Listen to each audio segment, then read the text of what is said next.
go ahead and get started. So we can do Q&A, but I'm going to try to get through the initial presentation pretty quickly. This deck will be up in SharePoint if you haven't seen it already and available after the call, so no need to write anything down.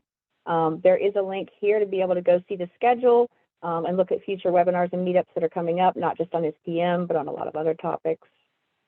So I'm here, I'm Lauren, I'm going to give the presentation primarily. Molly's my backup, so she can help me answer anything that comes up that I don't know, or she can also just help me answer questions because we have quite a few people here today. So we're going to get through introductions, some housekeeping. I'll give an overview of APW. This is the 4.x version, so this is what's coming from San Francisco. You know, Tokyo and on, there are, you know, some new changes and some 5.0.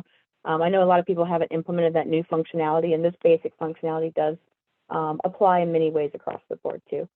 So I'll go through an overview. We'll do a use case and demo of how we actually align work items to the goals and targets that we set for the business organization. And then I've got some additional demo items that are open. We'll start discussion after the main demo, but I can also continue to go through demo of more of those items as we have time. So that Q&A discussion will kind of overlap with the end of the demo, and I'll keep demoing more stuff as we go, as we have questions. Virtual roundtable, please have a conversation. Feel free to raise your hand once I get through the basic presentation.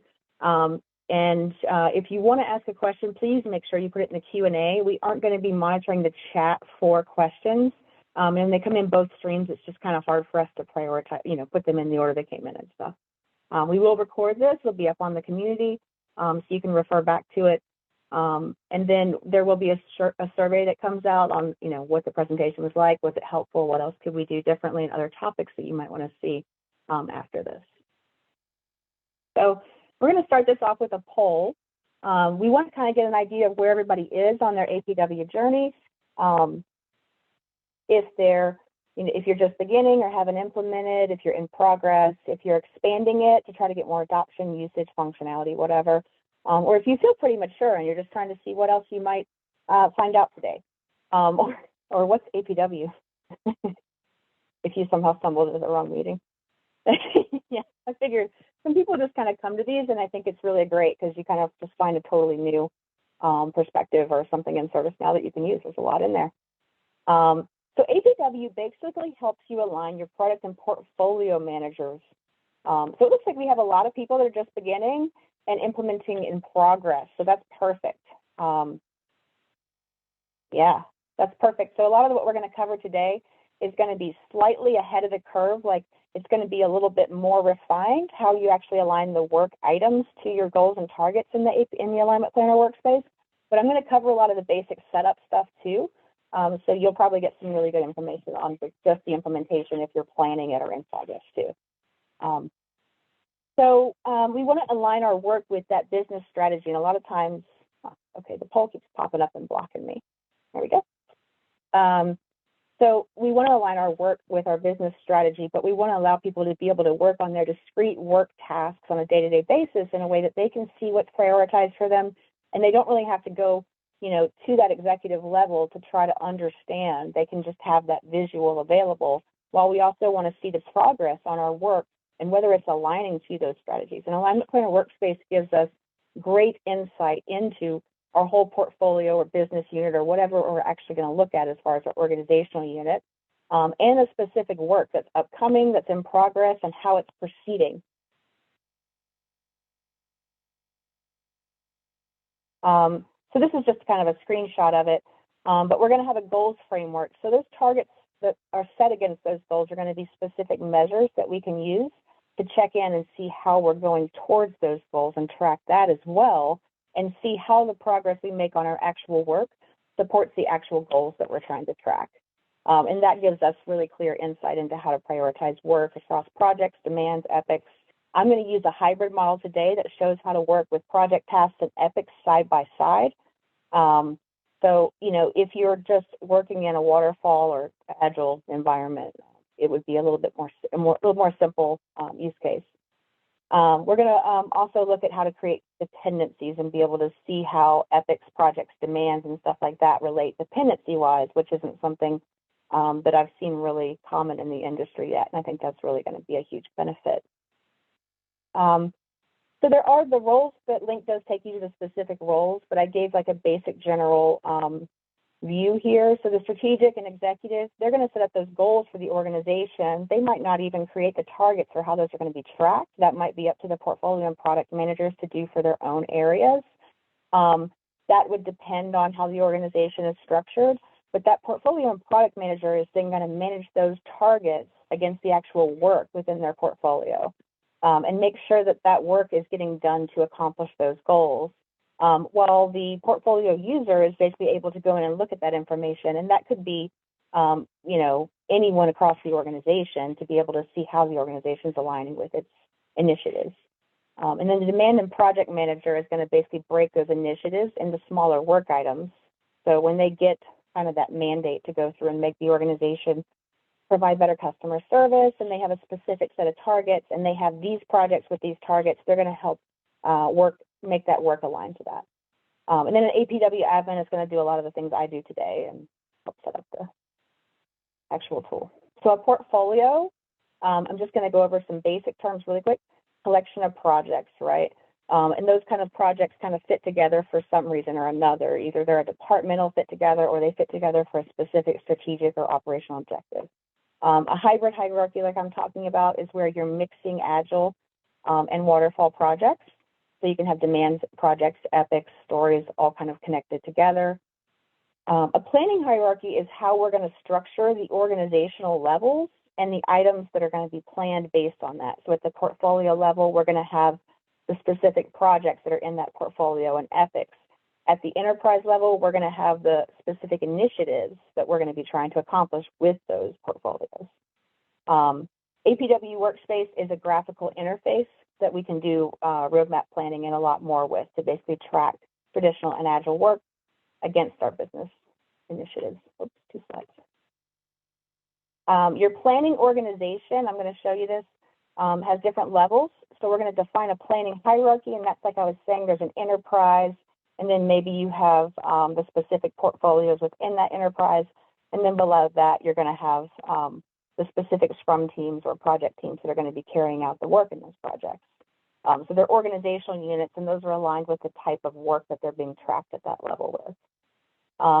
The planning type items, so items can be demands, projects, epics, but really like any type of work within the system, it's just not out of the box. You would need to configure that how your organization is going to use it. So you could potentially have, changes in there. If you're doing operational type projects, you could have change requests in there and things like that for those items. Goals are going to be specific, measurable things that we want to achieve over a specific amount of time for the organization. Some goals are obviously just going to break that down into more granularity. And then goal progress is measured against the goal targets. So you can have multiple targets within one goal that measure different metrics of how that goal is being achieved. And we are just going to check the progress towards those targets to see that. Alignment Planner Workspace also lets you manage a backlog. So a strategic backlog is basically going to be your work items that are for that entire strategic overview. So it can group together multiple departments, group together multiple portfolios, things like that, and allow us to organize work across waterfall and make that hybrid backlog management possible. And then planning state in the specific planning items are going to be in new and review, prioritized, done, and canceled. So that's just how those are going to be tracked within Alignment Planner as they're connected to work items. We have another poll here, and then we're going to jump to demo. I'm just curious how everybody is with their plan to upgrade to Tokyo. So there's a few options on the screen, whether you're in progress or planning. And I've kind of put some date ranges next to that to, see how those are.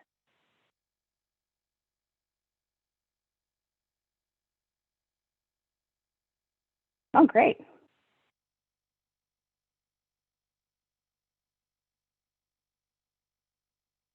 So there's a lot of new functionality and lenses coming out in APW with Tokyo that it's really exciting.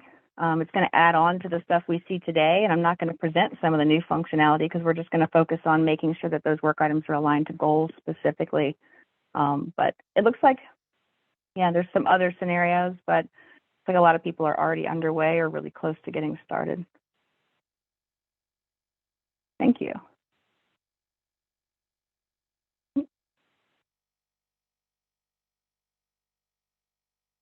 So what I'm going to do is I'm going to go through and configure the workspace a bit and configure planning hierarchies. I've already set up a decent amount of that in my demo instance.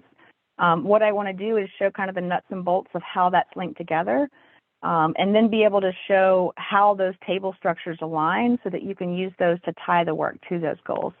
And then you can also work to configure your own planning hierarchy if you want. So a lot of organizations have a different structure than the out-of-the-box planning hierarchies, and you can build that. You don't have to use just the specific one from out of the box. The rest of this, as far as like creating goals, backlog planning, road mapping, best practices, there's a whole list in each of those slides, multiple slides, of a lot of things I can demo. We'll basically do everything with an asterisk beside it as time allows. So, you know, as far as goal setting, we can go into a lot of detail, but that's fairly intuitive, and we can go into more if we want, something like that. So depending upon how many questions we have on the base demo, we'll go forward with that. So this is just kind of an overview of what I'm covering today. You'll have the recording and you'll have this deck, so you can kind of refer to this, and it'll be mostly the order I follow if I'm trying to keep myself honest for what I plan to do. So the first thing we're going to do is go and configure our workspace. So I'm going to go ahead and shut this out and leave this aside while I do that. So this is the Alignment Planner Workspace here. And I just wanted to get into some detail about how to show work here. So we have 3 different types of work here. We have our demands, we have our projects, and we have our epics. And those are all shown in the same window. And they're colored by, you know, type of work. So I have the color by planning item type. That makes it easy for me visually.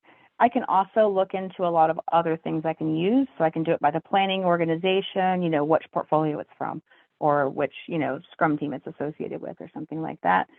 I can also do it by strategy, so that those are all the same strategies, so that's not going to help us out too much. But if you have different strategies across a portfolio, you can see which ones are moving towards those different strategies. So these are grouped by our strategy. We have a couple here. We have delight customers and digital transformation. So those are 2 overarching strategies. We can also group it by the planning organization if we like. And that's going to be under digital transformation, because we have one organization set up there. And then we can also group it by strategy. The strategy is going to be what it's trying to accomplish. So we're going to keep it there. When we look at these, we see that we have roadmap milestones on. I'll set a milestone later on in the demo for one of these, but we see these boxes right here. So these are our key milestones for that specific project, right? And we can turn those off and on. There's also item milestones. So the item milestones are going to be specific to that project, not the roadmap. So the overarching roadmap milestones are basically going to say we have multiple projects potentially that are done, whereas the item milestones are going to be the milestones that are associated to just that project there. You can turn off all the projects and just see only milestones as well if you want. And they're going to color code by the roadmap versus the item milestones. So the black would be the item milestones there. We have dependencies and dependency lines set here. Dependency lines can be a little bit fickle, so when you create those, one of the things you might want to do is turn that off and on, or refresh, and then it'll draw those lines kind of. So if you're making changes on the fly, it won't populate those lines as soon as you create that in the record. And you can also show only items with dependencies if you really want to be able to just kind of see what that critical path is. And that might not be a critical path in your organization, but if you needed to figure out what that was, that would be how you'd find it. Let's see, we can add different fields over here on the bars, and that's going to basically allow us to plan benefit. So we have the plan benefit, that would be a dollar amount potentially. You can make your Alignment Planner Workspace kind of busy, you know, if you add all these fields. So keep that in mind, but it can be helpful to have some of this up here. Scoring would be the value to the organization. All right. So then another thing we can move over to is the tracking mode. Tracking mode is going to let us see the basic progress for each of these and see the status of that. So it's going to give us kind of more of a PMO view, but it's going to be an overarching hybrid PMO view of all the work that's included. Good question.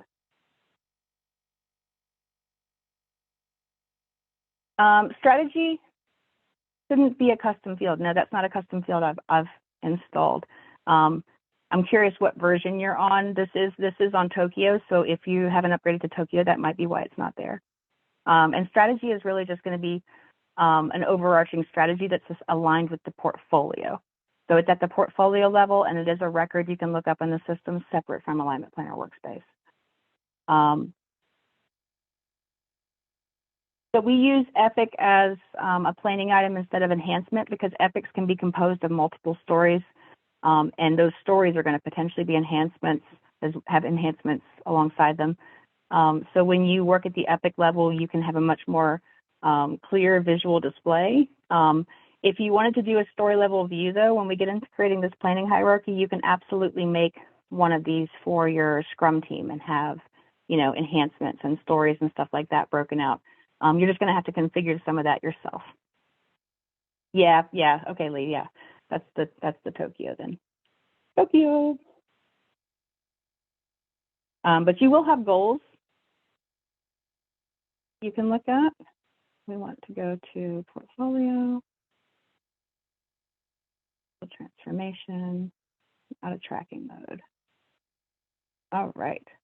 Here we can create epics, projects, and demands. You can actually add to this list if you want, if you wanted to have other records in there as well. Oops, I stopped sharing. I didn't mean to do that.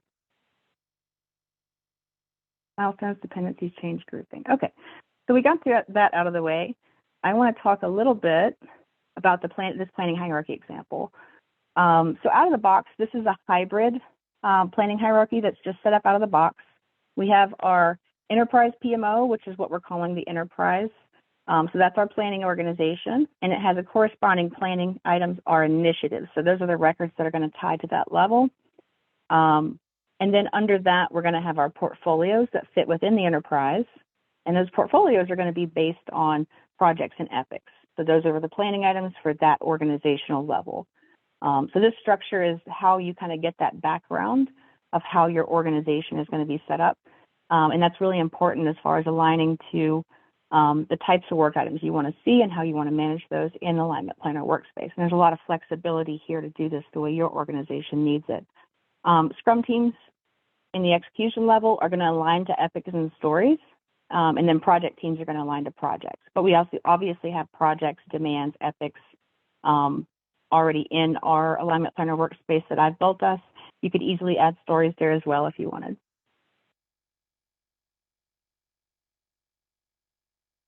Oh, we got another poll. I think this is the last one.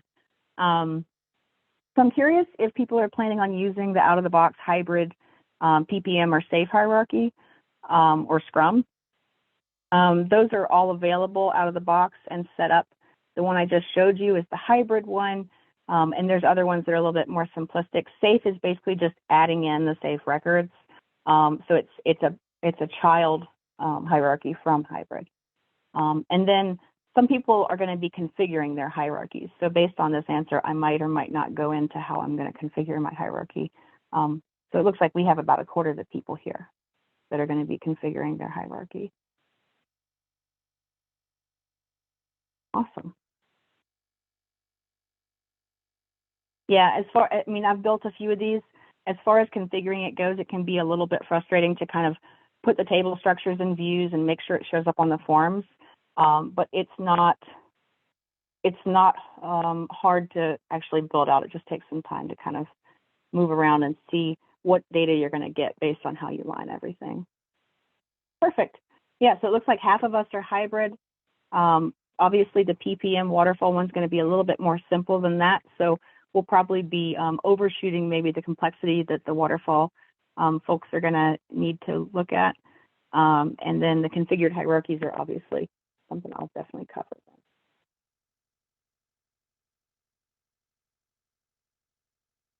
All right, so this is basically the steps that we're going to go through while we do this. I might refer to this to make sure I stay in order because I don't necessarily do things in the order that I should sometimes. So we're going to create a planning hierarchy from a template and modify the filters and settings, or create our own. So I'm going to kind of look at how you would create your own from one that I've already created. So we kind of split the middle.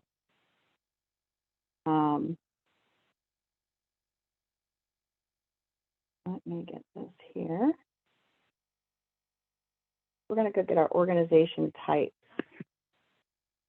Yeah.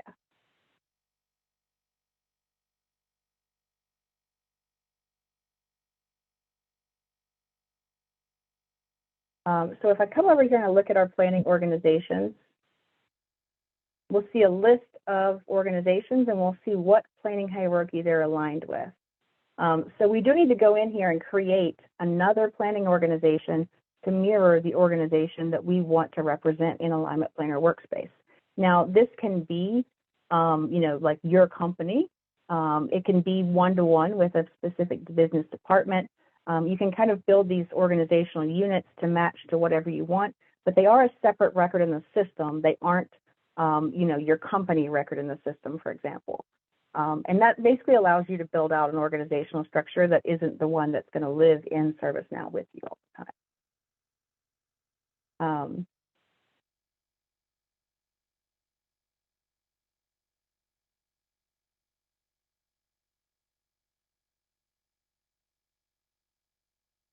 Okay, so when I come over to my planning hierarchy, I see my planning hierarchy, planning organizations. So I need to add those in there. Each one's going to be created per that specific alignment planning hierarchy. And then I'm going to create these hierarchy nodes. So the organization type is going to align to these tables. So out of the box, we have enterprise, portfolio already set up. And then I'm going to come over here and show you how you would add additional ones. So if you're building out and configuring your own system hierarchy, you're going to want to go to system definition and tables. And I have the little breadcrumbs for how I'm getting to these places so you don't feel like you need to memorize where I'm going. And then all the tables are luckily going to be ServiceNow core align. And I've got that little code there also in the deck, but ServiceNow _core _align, or ServiceNow _align lexic core. There we go. Okay, so ServiceNow align core is going to have all of the different planning units and planning organizations that we have for Alignment Planner Workspace as tables. So if I want to add an additional, like I did add Scrum Team here, this isn't an out of the box. So I did ServiceNow align and went ahead and built Scrum Team as a planning organization so that I can have my stories under a Scrum Team board specifically. So that's where you're going to have to go and create those planning organizations. And then once you have the planning organization type over here, then you're going to go back to that planning hierarchy record and create a specific name. So Scrum Team X or, Scrum Team SEAL Team, whatever your organization calls that. And this is where we're also going to create additional planning items. So if you want to have stories in there, for example, you're going to create stories and you're going to align that to stories so that that's available. Let's go back over to planning hierarchies. So we'll go there. And if you do add additional tables, you want to make sure that you are in the application scope APW and use an update set. So next thing we're going to do is we're going to review and create our planning item types. That's going to be the same deal. We're going to go back to those tables and we're going to create any additional planning item types like stories that we need. Then we're going to create a record for our new planning hierarchy and select that methodology. So here we have the place where I would create that record.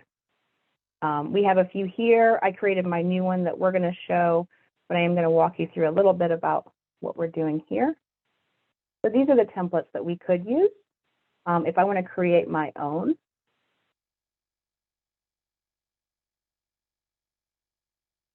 fairly simple. You do want to select Scrum or Safe. You can't have both. If you want PPM or Waterfall, you're not going to need to have that in there. That's just going to link additional tables to yours. And once I have my planning hierarchy, this is where I'm going to be building those nodes. So I built those out in a different hierarchy, and we're going to use that to kind of go through so that we don't have to build these. So the main thing is, once we have those organizations, so we see we have the enterprise level, and the item type here is the initiative. So those initiatives are what are going to align under those strategies, right? But this is the table with an Alignment Planner Workspace that aligns to those strategies. Initiatives are going to be something like improve customer satisfaction or, drive business efficiency, something like that. We're not going to have a parent planning type or organization because this is the top. And I am going to set that as root. And that's going to help the system organize everything.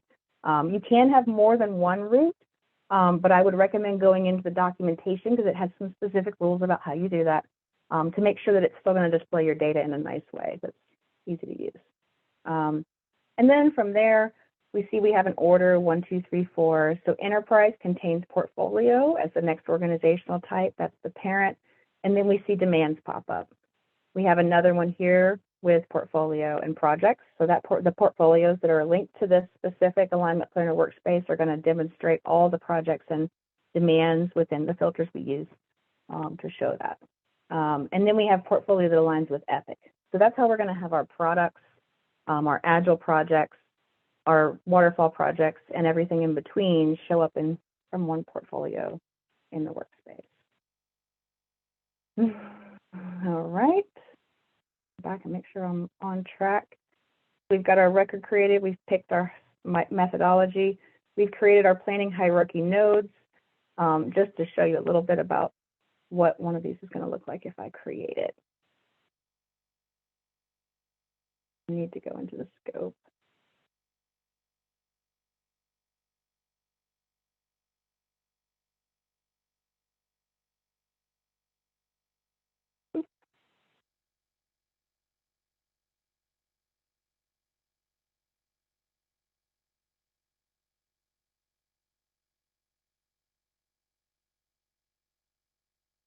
So when we create this new record,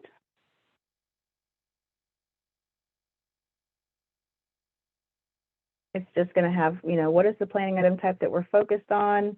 I also have, programs in here. So we could potentially say, hey, I want to have my planning items for programs within this portfolio also show up.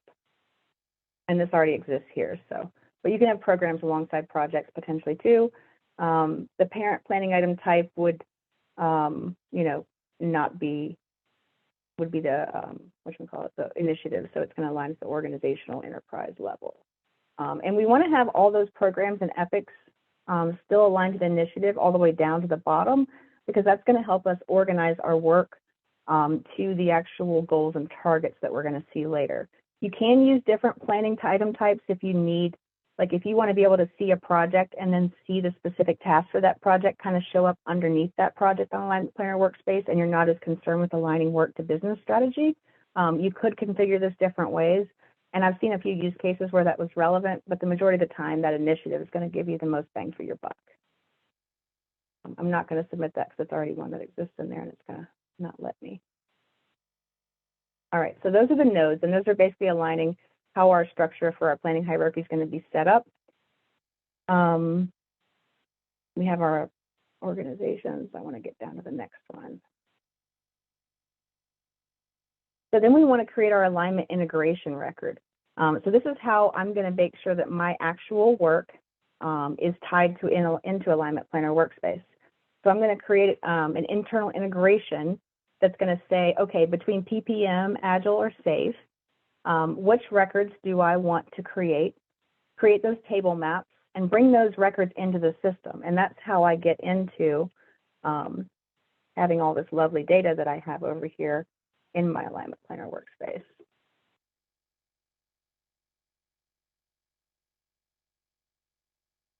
So I can show you, I haven't done an import. So I have a Scrum team here, and I have a Scrum team board. No records. Haven't done an integration yet. So when you get to this point, you've got your planning hierarchy set up, but you don't have any data in it. And there is a way to do ad hoc Alignment Planner Workspace. I'll show you those later, but you can just get a roadmap, I guess. And that's one way to go ahead and see some data pretty quickly without setting all this back end up. So I just went to Alignment Planner Workspace with integrations. And what I see here is I have one integration. So I have ServiceNow internal, and that integration is set up to basically pull in the records here from 4 different tables. So I set up projects, demands, portfolios, and epics. So it's going to pull all of those records. These are the import requests that I've run. I have some integration errors. Those errors are because I have some data here from a demo instance that isn't going to work with this. When I come back to the front, I'm going to show you how to create this integration. We will have our planning hierarchy nodes still visible here, so we know how those records are going to come in and what they're going to relate to.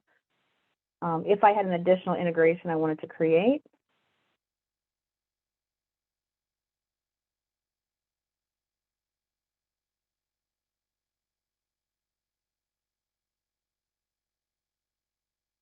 nope, this isn't the view I want to see.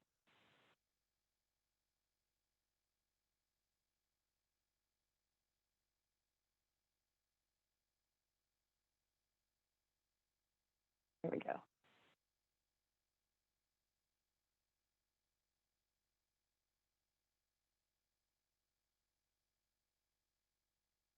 So I would just start out basically the same way I started out with the request cannot be processed. Oh, I have to go to my other. That's what I'm doing wrong. Okay, so this is why I have a demo over here. Sorry about that. All right.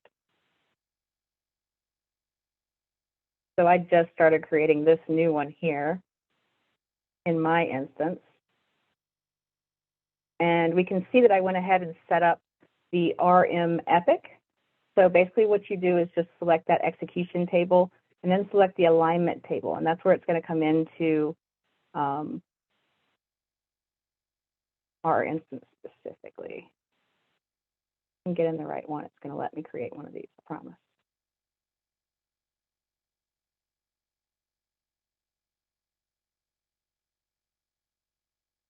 All right.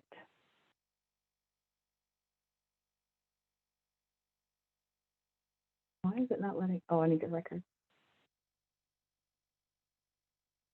So we're not going to be able to create more than one within the same instance of these table maps. And when I say that, what I mean is you're not going to want to have more than one integration mapping data into an instance's Alignment Planner Workspace. You're just going to want to modify that other one. Hi, Lauren. Let me, yeah. Hi, Molly here. Let me help you out. You will be able to have 2 different ServiceNow internal integrations. One reason why the one for your demo didn't create anything is because there wasn't any tables, our hierarchy node set up.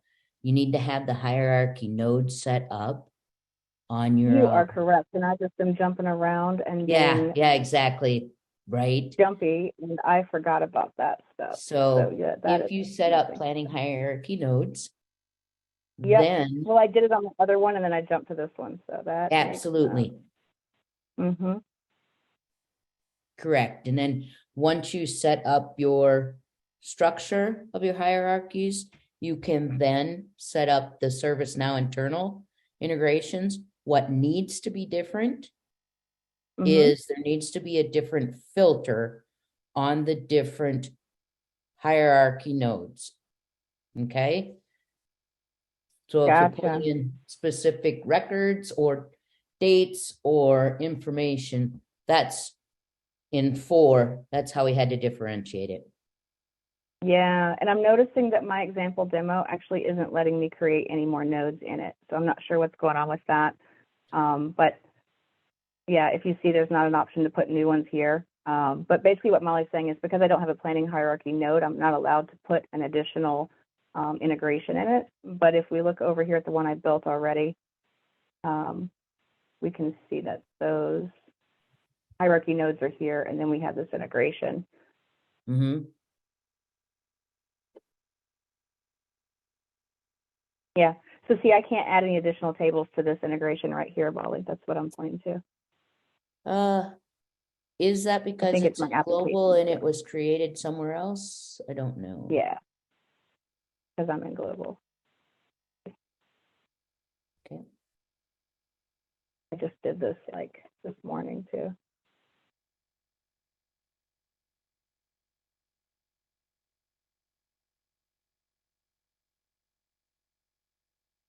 Yeah, so I can't create a new integration.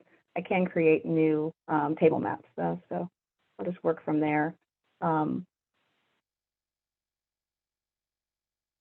I do see that there's a question coming up or a raised hand. The integration runs automatically. No, you do run the import, and you can do a scheduled job to do that import though if you want it to run automatically. But the way it is out of the box, you're going to run that import specifically once you set it up. So here we see our execution table.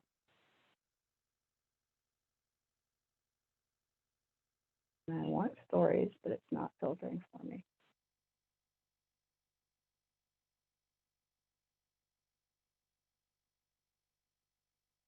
There we go. Well, there's a safe story. That's interesting. Okay, well, we're going to use a safe story. I must have picked safe as the active thing here. So once we pick our execution table, though, so I want this to come in. I'm going to just say project here, but we would have to put that planning item in there for story, and then we'd have the execution table for story here. So I don't have the planning item in this alignment planner, but yeah, right now project would align here more accurately. But then the filter condition is the other important thing. So if whatever table we've picked has something that we can limit down to, we just want active, we want blocked, we want to, you know, we can filter down to any specific attribute in that table, and basically have that set of data there. So creating those table maps allows us to say what we want to have come in, but when we go into the actual integration, unless we set up a scheduled job to run that, we're going to actually have to click import so that we get those records pulled over. And that's I'd like just to as add simple as one here. comment there. Mm-hmm. So what you're running right now is the initial import of the data into that hierarchy and pulling the planning items. Though the next time you open up the APW, so the Alignment Planner Workspace, you may see that you see a little circle kind of swirling. What it's doing is it is running a background script that we have that actually pulls the data over from the planning, from the execution tables into the planning item tables.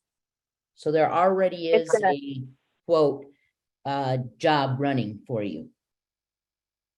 It's not going to bring in any new data once I add a table map though, right? So you have to do that import for the table map to get all the data.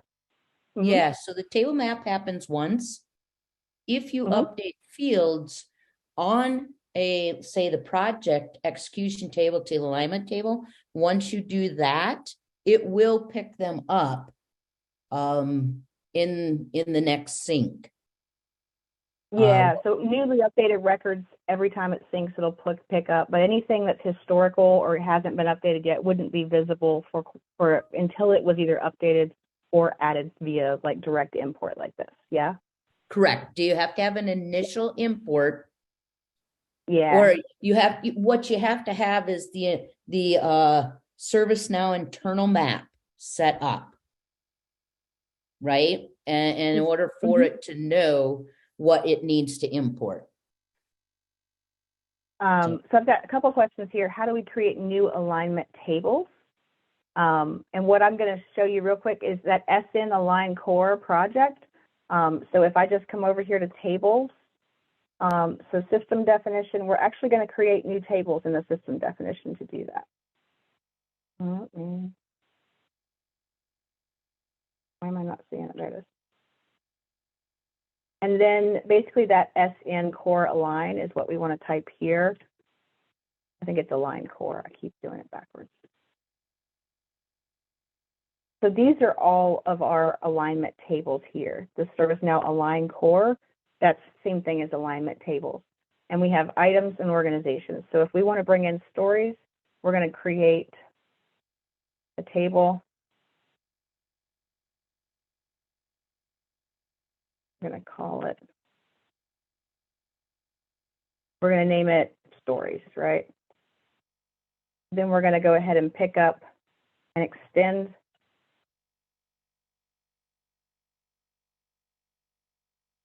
Move this question and answer out of the way. Submit that. And then when I come back over, I'm going to link that into my Alignment Planner Workspace. I'm waiting for this to load, and then we'll go back over and see the other stuff.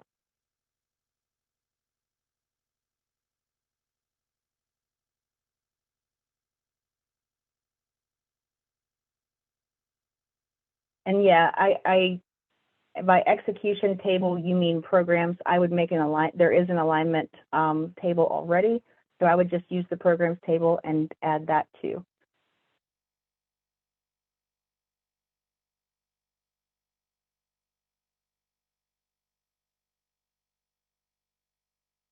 So now I'm going to have to go and add it in as a node.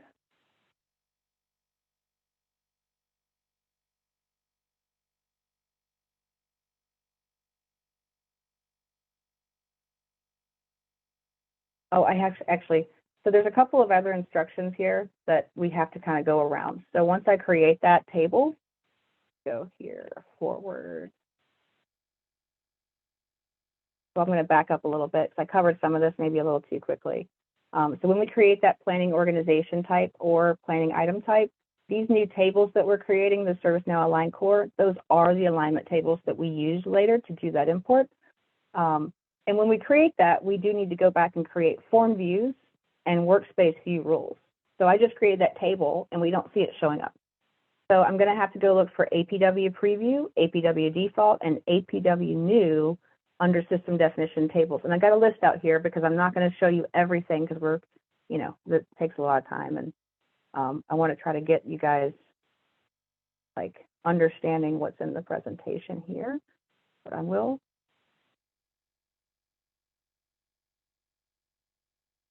That one.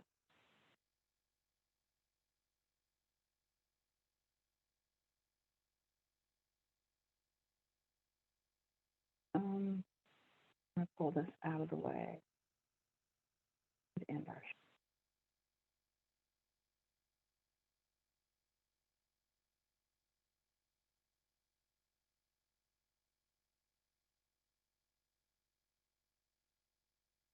all right, so we have workspace experience, and this is going to give us some additional, and then we want our view rules, configurable workspace forms. There we go. These view rules are what's going to govern how we actually get in there. I want to look for align. Oops.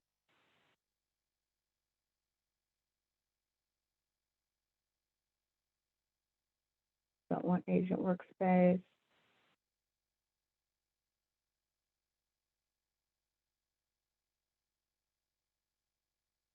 Huh.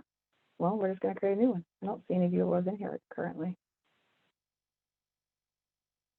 Waiting. What are you trying to do, Lauren? Show us how to create a view rule to make it visible within the view. So these are the different views that are available. We have default, new, and workspace. We need to update all three of these. And take table for stories here.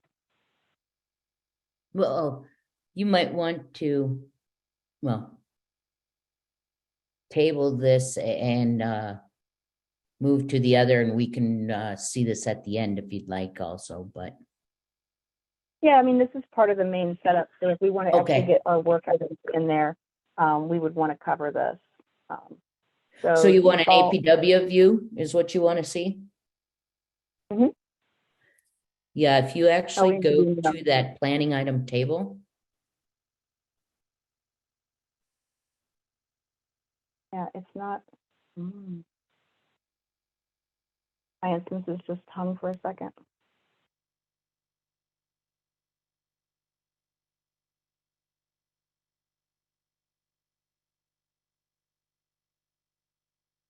I want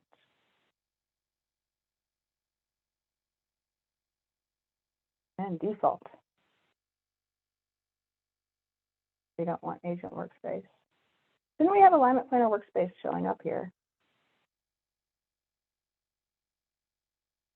So I can add filter conditions here if I want to change anything about what's going to be visible. And we'll come back in and I'll modify that. So yeah, building that out, and there's like the instructions are actually in the PowerPoint deck, is going to make that visible within the form so that you can select it then. So the backend table and then pulling it up into the actual form at the front end. We've got this populated. We've created and reviewed an import request. There are error logs that can show up with those import requests. And there's troubleshooting available for that in the ServiceNow documentation. And I can show you where those are visible. The links to the documentation and everything are already in the spec here that I've provided too.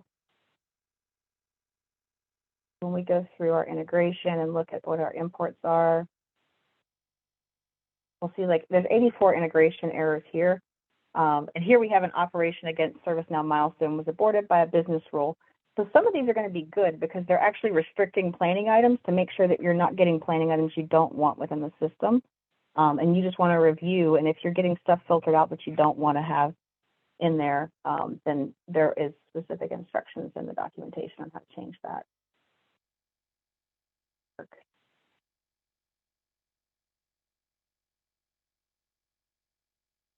All right. So we've got our planning hierarchy created. We've chosen our methodology. We've got our fields inside of the tables mapped. We've got our choice map. I didn't show the choice map, but it's basically a layer down from those field maps with the table. And it's going to allow you to pick the specific list of values and stuff like that and make sure that those line up to Alignment Planner Workspace as well. And that's going to be like status, for example. So then we want to go and look at goals. I will go back to the workspace here so that we can see how those goals show up in the workspace, and then we'll go in the backend and create one.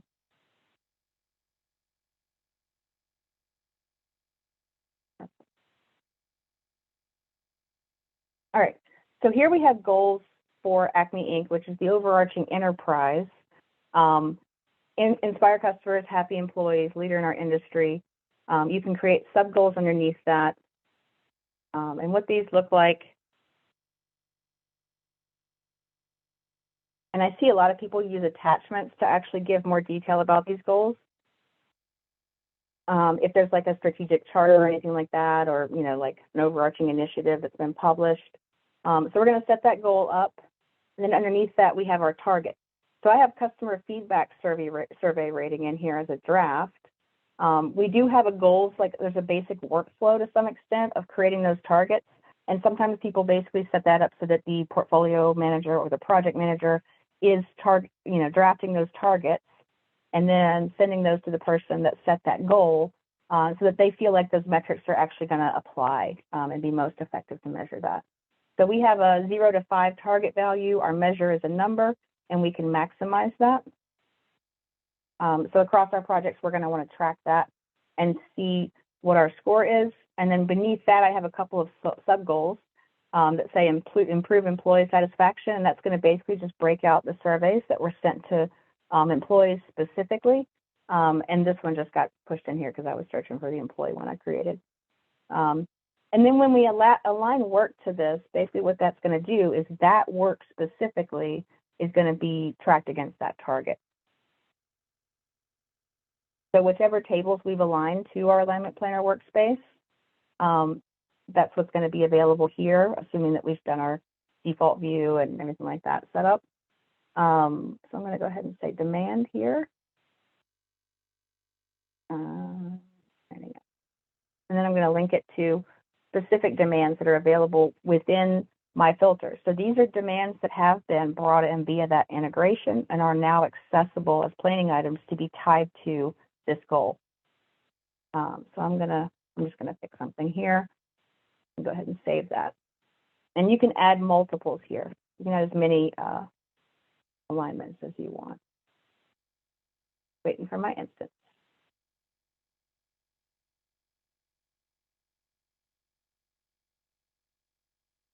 All right, so I think that's a fairly simple process to set up.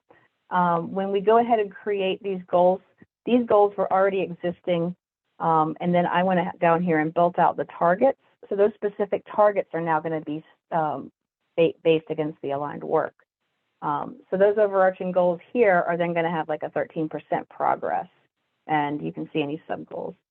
Leader in our industry is kind of winning over here. It's got 58%. When I come back to my roadmap, I can see delight customers. These are specific projects that are building that. So that's the work that's going to be aligned to that if I want to keep it the same. But I can also align work that's going towards other aims if it's going to also have that effect. So you don't have to limit it to just work that's solely like projects that are aligned with that initiative. You can also have projects that are just projects you're doing for operations or building new functionality and things like that aligned to a goal.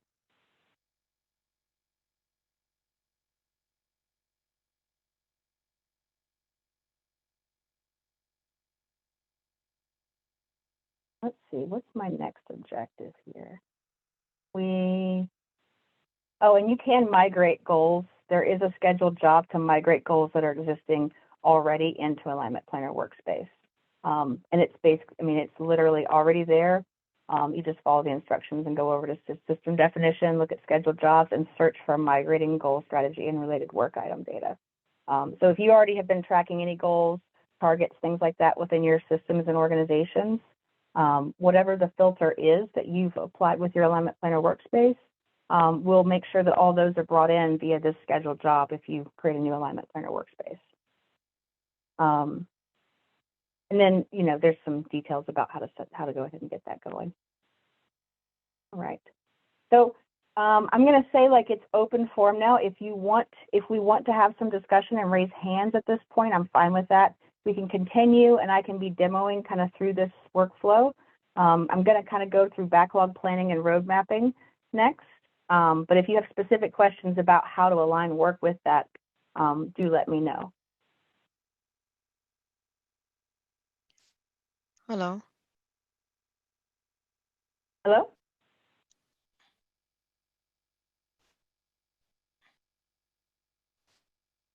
All right. I see that people have raised their hands. So yeah, this is Lee. Lauren, can you hear me? Yeah, I can hear you, Lee. Okay, hey, thanks for doing this, by the way. This is enormously helpful. We just kind of did an out-of-the-box implementation of it, and we set up the Hello, same are you able to hear me? Yes, we can hear you. Yeah, let's let Lee go real quick, and then we'll pop to you, Sweeta, if that's okay. So we set up our synchronization, and it's bringing across the Epic's demands and projects, and it brought across our portfolios from PPM. We have like 13 portfolios or something that we're standard there.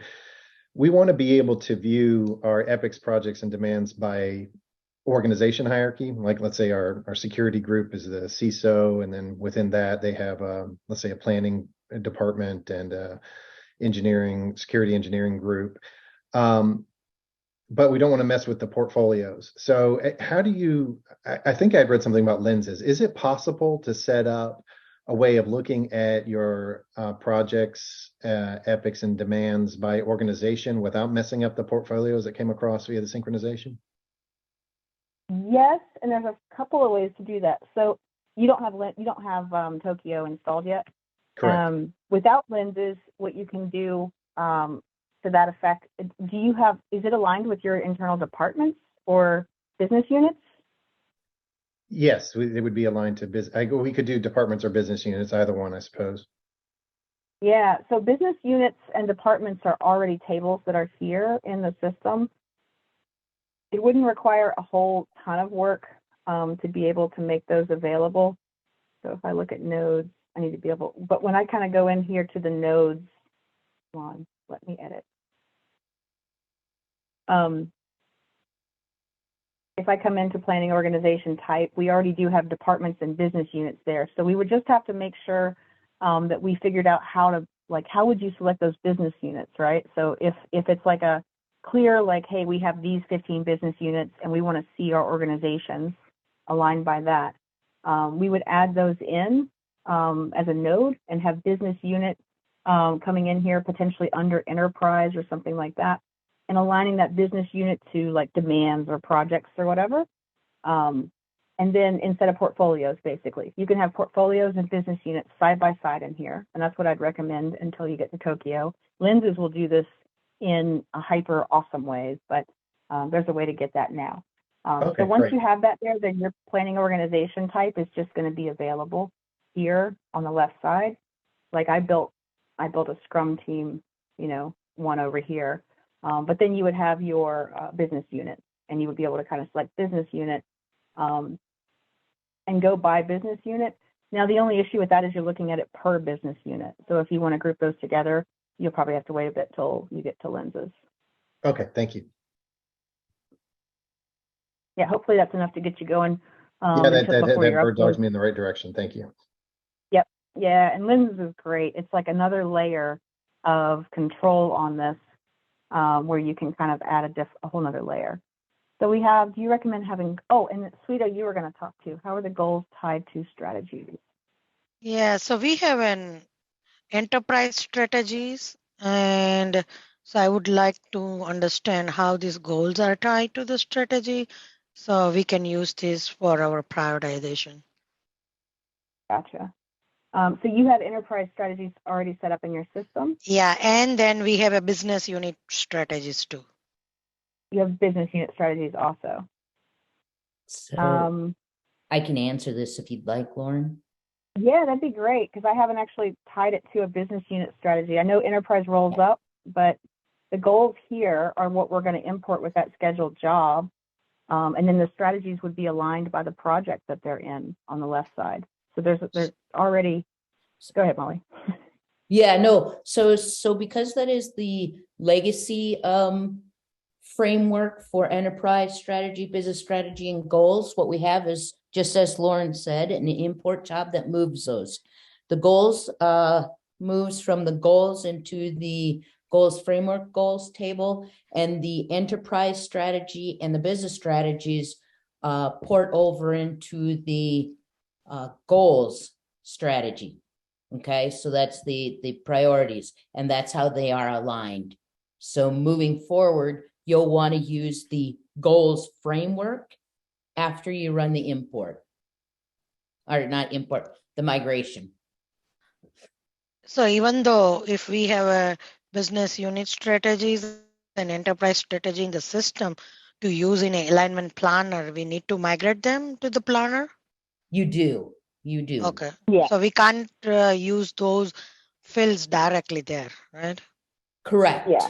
So if you have them set up goals, business units under enterprise strategy, like all this, Uh-huh. Can I type? We just want that system definition, scheduled job. Yeah, that I'm aware. And I've got and the name here, migrating. I just got to search for migrating.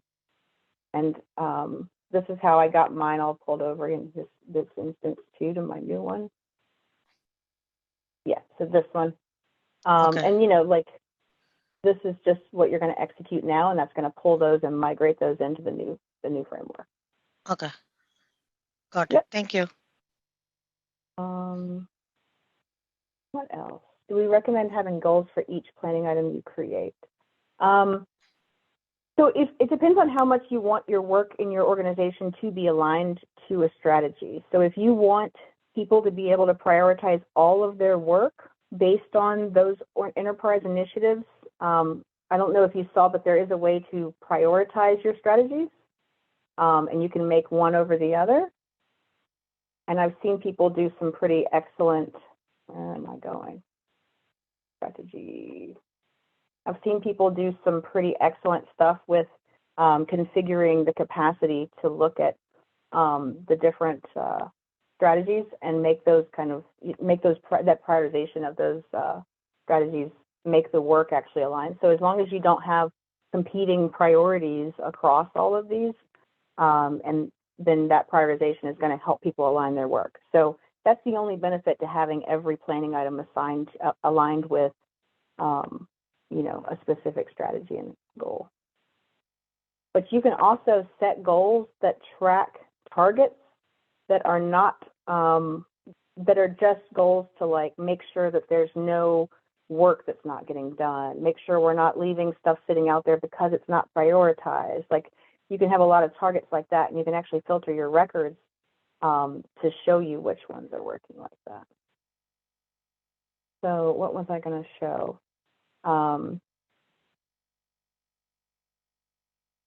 roadmap. Portfolio. This one's got the most data that I put in here in it.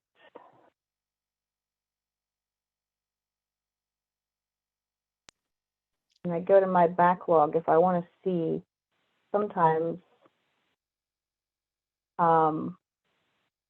we can see our planning state and our item type, and we can actually change which fields we want to see in this backlog. So if I want to see our rank, that can help me prioritize my work. I can see my priority and kind of move that around so that we can change those columns to make us be able to see our work and organize it. So this backlog is across the entire organization. It's projects, epics, demands. So every type of planning item you have in here is now prioritized for you as far as your work goes. So that's Lauren, why we are including projects here? Because we're doing a hybrid model. So we have a waterfall agile approach that's using projects, demands, and epics all together. Okay, because from our environment perspective, we only prioritize the demands where projects have not started. So can we modify this backlog to show only demands which are not prioritized? Yes, you can filter. You can filter by anything you want here, and Okay. you can also just set up an Alignment Planner Workspace that's going to have demands only if that's all you want to see.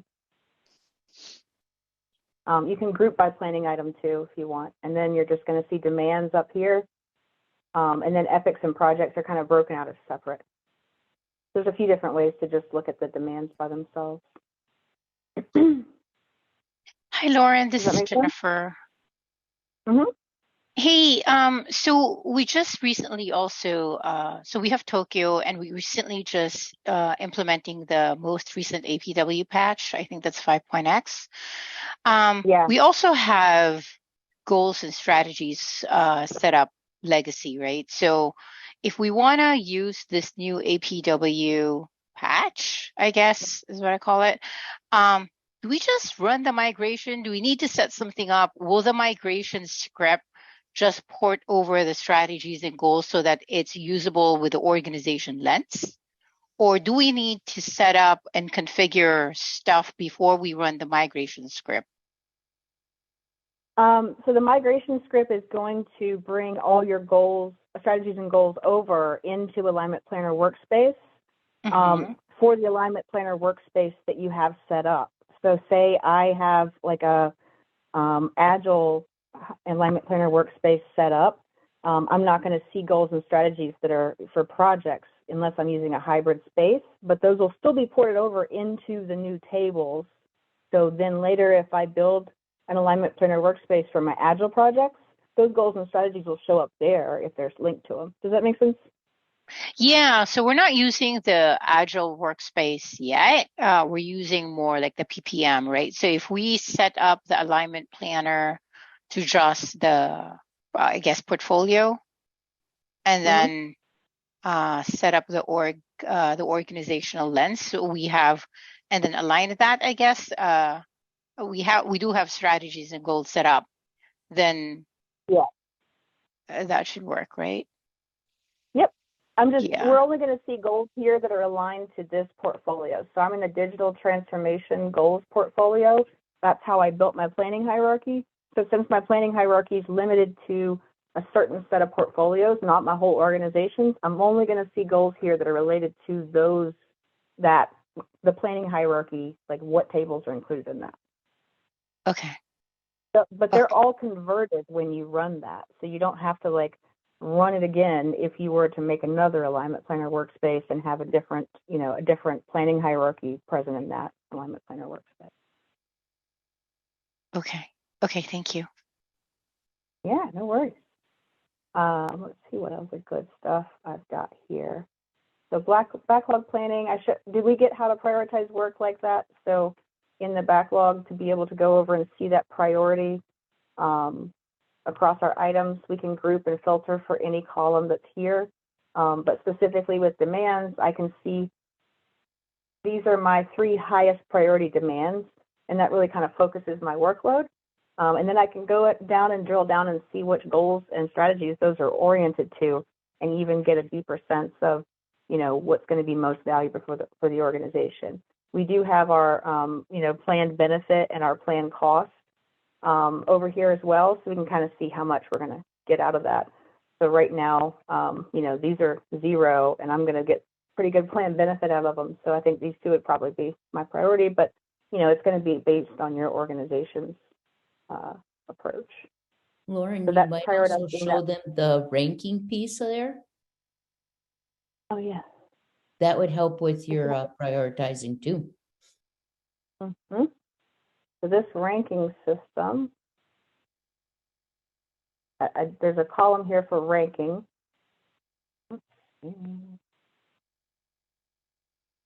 You can just stay on the view you were on. Okay, yeah. Well, the actual ranking is over here, though. That's where we get our score. I just wanted to show them like what that's coming from. Oh, I But see. here yeah. So the backend calculation for this is here, but this ranking here is probably going to give us the most value for the most goals, for the highest priority strategies, for the highest priority work.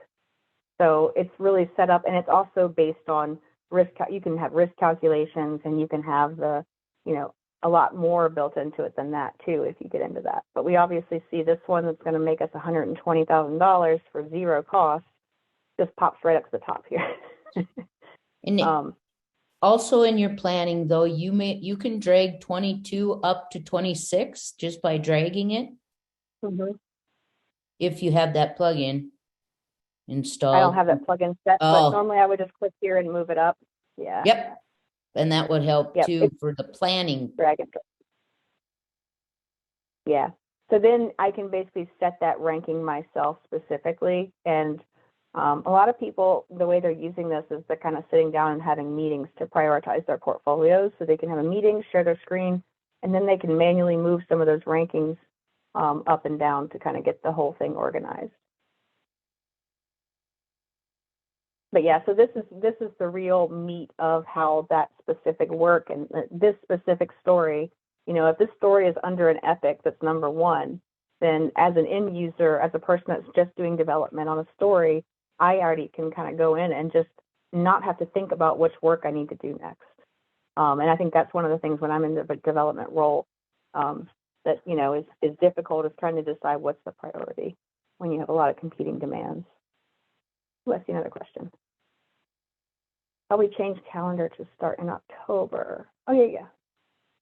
So we have our planning period here. And if I come over here, I can change to be quarter, month, or year. So I changed that to quarter now.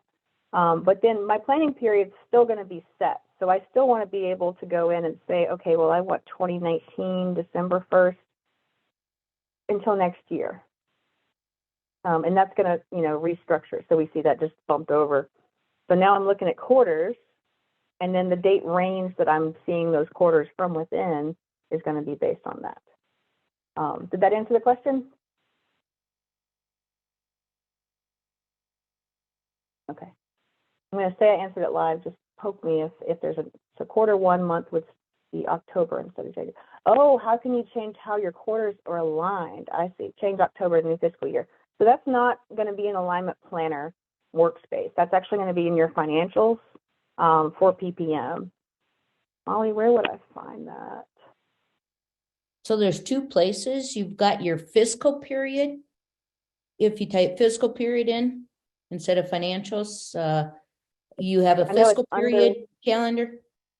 Yeah, this right there, project, or you have a business calendar.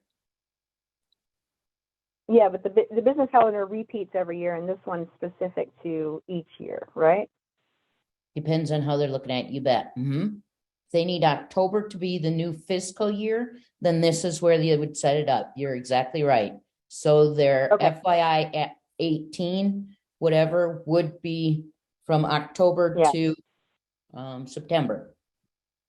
Yeah, so you would just build out fiscal year 22, quarter 1, and then pick October for when you want that to start. Yeah, and actually you'd probably, depending on how far you are within your PPM, implementation or usage, it would be the fiscal calendar generation that you change. Yep. Fiscal calendar generation, and you find that under fiscal generate. Yep, there you go. Yep. Yeah. So this is going to be how those are going to kind of go continually. So you can just set up the initial parameters, and then you can have it go ahead and build these out for you. So that's way easier. Yeah, the business calendar we want to point to, I think, though, just so that you guys see. You can change the entry names on these too. Yeah. Some people are still using this though, and would have to modify this, I think. But the fiscal calendars are what we do moving forward. And I don't know if fiscal calendars are available, depending on if you have financial plugins turned on though. But this is available in every instance. I would just say that use fiscal if you can. How to change. Okay, so we got that. And once you do that, will it automatically reflect in APW? Correct, yes. The APW is just pulling that based on how this backend structure is set up. We don't need to change that. The only thing we change in APW is that planning window. Right.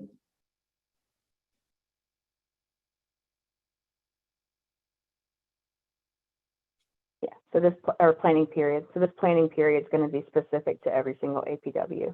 And you want to make sure to remember to click on the calendar and move to quarters if that's what you're wanting to look at too. So there's a few other things. We can comment on portfolios and keep notes. There are attachments available. We do have just in general, the capacity to kind of keep a, collaborative discussion happening over here with everybody that has access to edit this Alignment Planner Workspace. So that would be a portfolio manager or that executive level view. But the executive level isn't going to actually be able to modify the portfolio and project data without that role additionally. But I do recommend, if you're going to use these, making sure that collaborative stuff, if you're doing it across the organization, it just makes sense to be able to kind of have that discussion tracked over here or, keep documentation of what the logic is behind reprioritizing and that kind of thing. What else? I've got a nice list over here. We got backlog planning, we prioritize work, we align work goals and targets.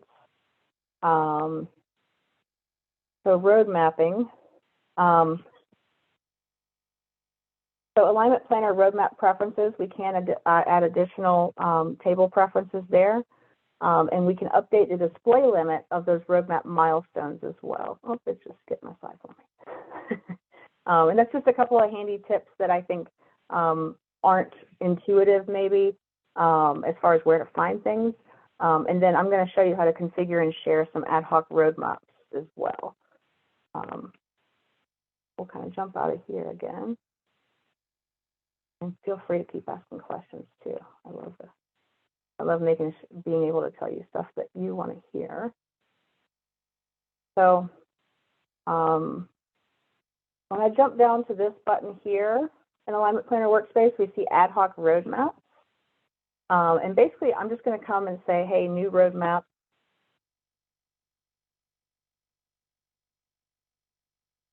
And this is going to be like broken down specifically. So if we're looking at a specific quarter and we really want to show that in depth, for example, I'm not going to pick this one because June 1st to, oh, I didn't select it for me.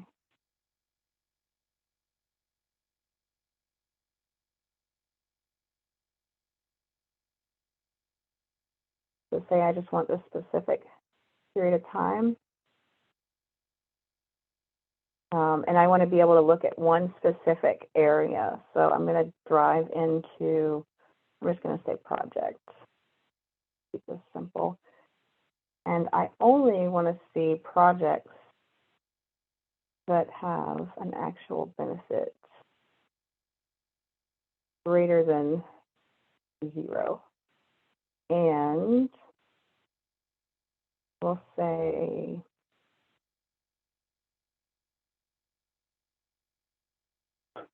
I'm getting there. Priority is high.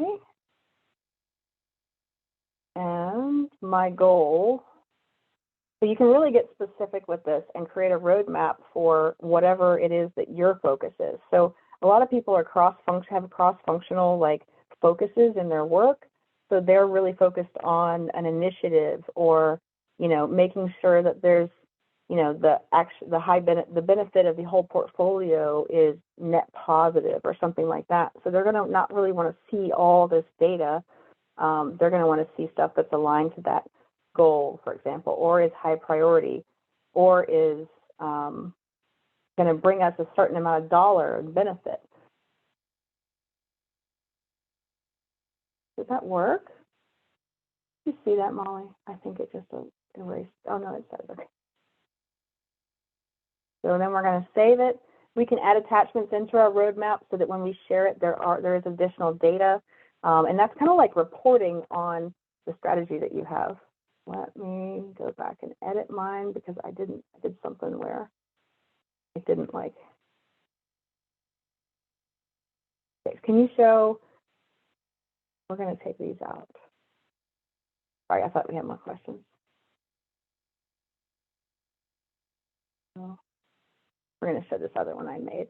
So this one is based on innovating our technology baseline. So I see some cloud management stuff in here. And these are high priority things that improve customer service and improve our technology budget. So I set this up to kind of say, hey, if my job is to make sure IT services is getting great customer services ratings and to make sure our total cost of IT operations is kept, you know, low or is, you know, efficient, this is my roadmap. And then basically what I'm doing is I'm interacting with like a subset of Alignment Planner Workspace that's really specific to me. And you can make these in the tracking modes available. You know, it is interactive data. I can go and look at the records themselves. I can see the milestones. I can comment on the records and work on the actual work from in here. So that's the beauty of this, is these type of views would be something that I would use, you know, as a manager of, you know, ITSM customer satisfaction or something like that. That's kind of a global view. And it's going to allow me to go into the project itself, see who the owner is, see what the status is, see what my plan benefit is, assign it goals, change strategic priority, go here and see what the milestones would be if there were any in here, see any dependencies. This is, you know, based on another organization, or this is within this organization. I can see dependencies in other organizations. And if I really wanted to just kind of jump in and start working on that project, then I'm here, you know. And I can go kind of into my work. So if you were in an epic, you could have a list of stories in here. Here I have my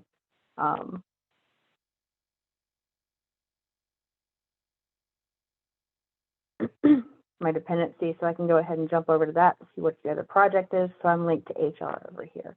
So I think that those ad hoc roadmaps are really beneficial. and you can share them. You can add users specifically. You can manage your shared users. You can change this, you can move it around the same way as Alignment Planner Workspace. So it has all the same functionality here. But this is a great way to be able to share out a specific subset and basically communicate micro strategies across the organization, such as customer satisfaction improvement for ITSM and stuff like that, that aren't quite so wide ranging. And it's also a collaborative environment, so you can have comments and discussion here as well. All right, so let's see. We got through some road mapping. There's one question features. there, Lauren, in the chat about ways to control who makes changes to that view. Mm-hmm.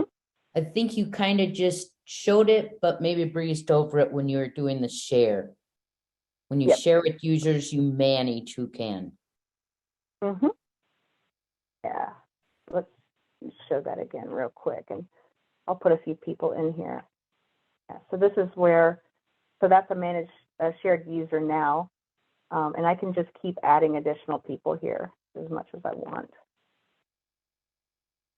Now, Linda, if you wanted to say who can change or who can view, in APW 4, that was not available, but in APW 5, we do have that available.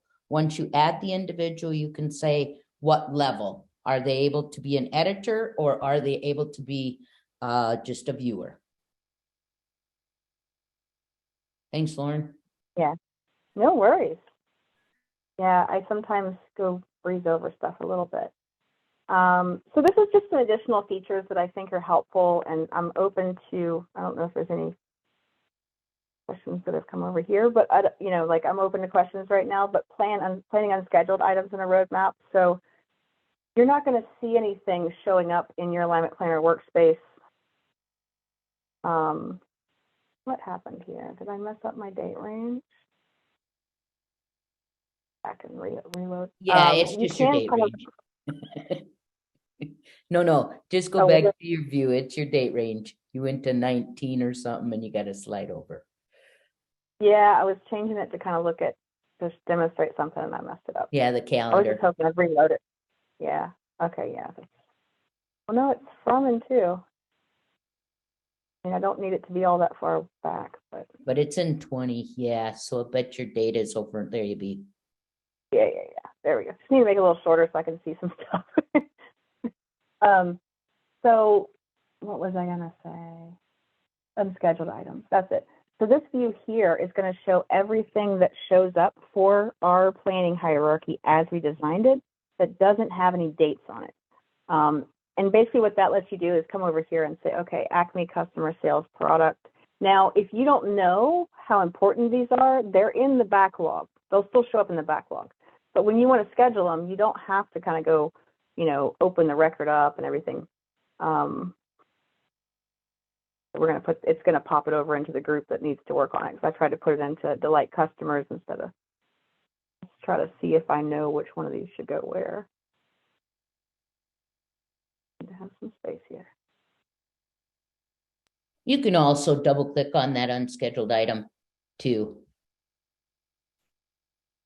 Yeah. And open it up. There you be. Yeah. I just like that you can just drag and drop everything. I know. I do too. So we'll put this starting tomorrow because, nobody needs notice when a project starts. And put my dates in here and update that. And then it's going to pop, you can see it popping them up over on the other side.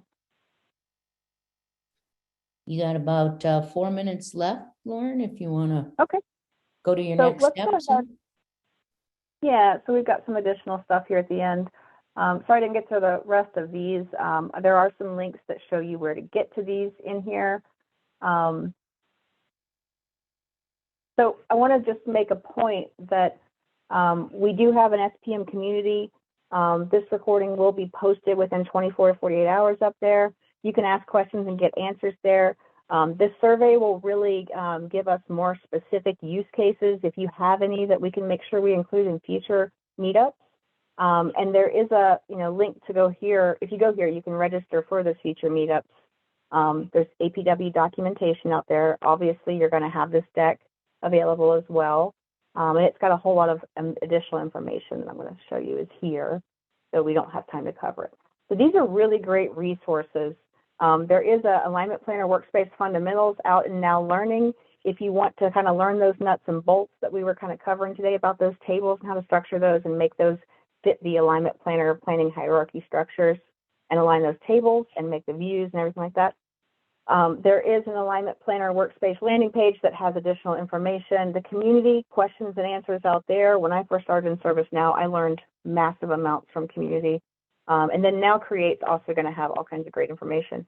And then there's these enablement assets. I'm not sure my font turned black, but these are, some of them are dated back to December 2021, but it's just a list of a whole lot of assets related to the entirety of SPM. And, that, give you a lot of information, give you a lot of additional ways that you can consider. There's an APW, bunch of good APW stuff coming out here too. There's a success map. Yeah, tons of good stuff in there. And I really appreciate everybody coming. Thank you so much. I hope it was helpful, and I hope you guys all have a wonderful rest of the day. Is there anything else, Molly, that we need to touch on? No, well, actually, in February, if not sooner, we'll be doing an APW 5 meetup, and I'll be going over the lenses and the structure and how we'll be doing a use case there, just as Lauren has done a great job today. Thanks again. Yeah, well, thank you all. Yeah, have a great rest of the day. Thank you, Molly. I really appreciate your help. You did well. Awesome.